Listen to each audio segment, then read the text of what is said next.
नमो भक्तपालं नमो ईश्वरांशं नमो लोकवीरम्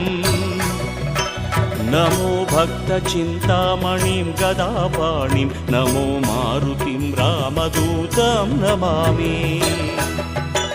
नमो वानरेन्द्रं नमो विश्वपालं नमो विश्वमोदं नमो देवशूरम्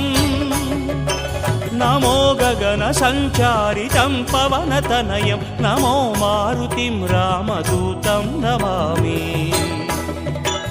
नमो रामदासं नमो भक्तपालं नमो ईश्वरांशं नमो लोकवीरम्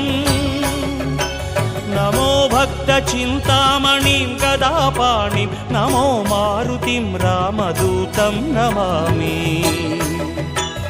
श्री आञ्जनेयं नमस्ते प्रसन्नाञ्जनेय